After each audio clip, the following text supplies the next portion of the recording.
আমরা ইম্পারেটিভ সেন্টেন্সের narration change পুরো পদ্ধতিগুলো দেখিয়েছি, কমপ্লিট করেছি।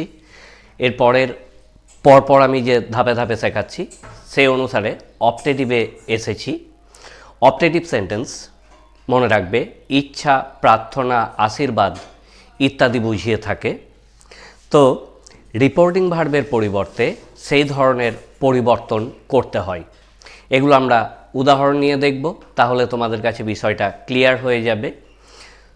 সবার আগে আবারও বলছি, যারা নতুন, যারা প্রকৃত অর্থে শিখতে চাও তারা সাবস্ক্রাইব করে সঙ্গে থাকতে ভুলো না। আমরা একটা এক্সাম্পল নিয়েছি, he said may God pardon the sinner. তাহলে সে বলল ঈশ্বর যেন পাপীদের ক্ষমা করে দেন। অতএব এটা প্রার্থনাবোধক বাক্য, বুঝতে পারছো।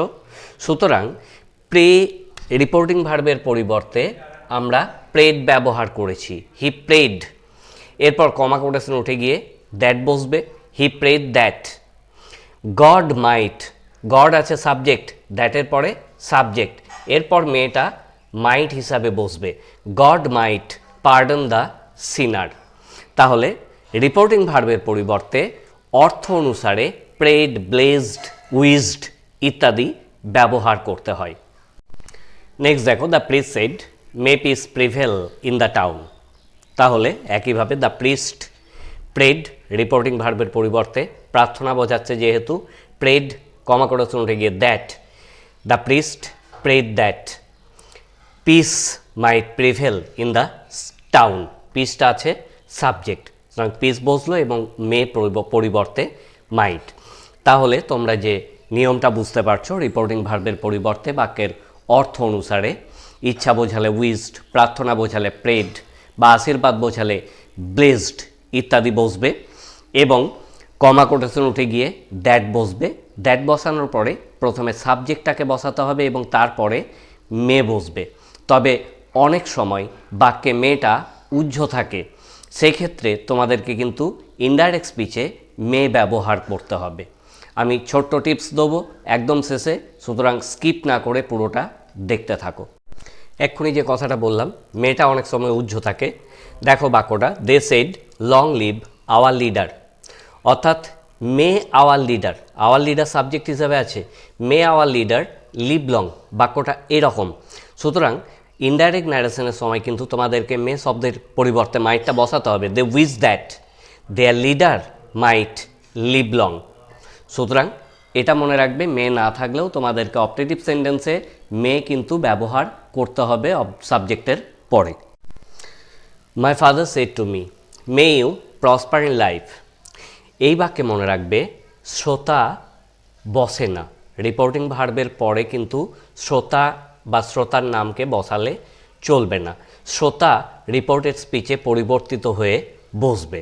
তাহলে my father blessed that, you বলতে আমাকে বোঝাচ্ছে, সুতরাং I might prosper in life, এভাবে তোমরা করবে। মিটা কিন্তু মাই ফাদার ব্লেসড মি বসানোর দরকার হয় না। Mother said God bless you my son, অর্থাৎ মাদার বলছে মাই সনকে, সুতরাং mother wished that God might bless her son. Person পরিবর্তন, মাই থেকে, মাইটা যেহেতু মাদার সুতরাং মায়ের পরিবর্তে হার বসলো। এইভাবে করতে থাকো। নেক্সট আরেকটা এক্সাম্পল নিই, the teacher said to us may you be successful. সুতরাং দ্য টিচার উইজড, আসটা বসাবো না, দ্যাট। ইউ, আস হচ্ছে আমরা, ইউ বলেছে, ইউ বলতে আমাদেরকে বোঝাচ্ছে, সুতরাং ইউ এর পরিবর্তে পার্সন পরিবর্তন হয়ে উই হবে, উই মাইট বি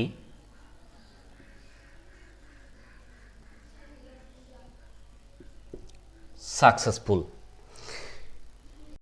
এক্সাম্পলগুলো ভালো করে ফলো করো, দেখো তোমরা বুঝতে পারবে। এখন যে টিপসটা দেওয়ার কথা বলেছিলাম সেটা হচ্ছে এই যে রিপোর্টিং ভার্বের পরিবর্তে আমি বললাম প্রার্থনা বা আশীর্বাদ বোঝালে ভিন্ন ভিন্ন শব্দ প্রয়োগ। এই ভিন্ন ভিন্ন শব্দ প্রয়োগ না করে কিন্তু তোমরা উইশ শব্দটাকেই সর্বত্র ব্যবহার করতে পারো। সুতরাং সেডের পরিবর্তে আমরা সব জায়গায় উইজড শব্দটা ব্যবহার করতে পারবো। প্র্যাকটিস করো, বুঝতে না পারলে আমাকে অবশ্যই জানাও।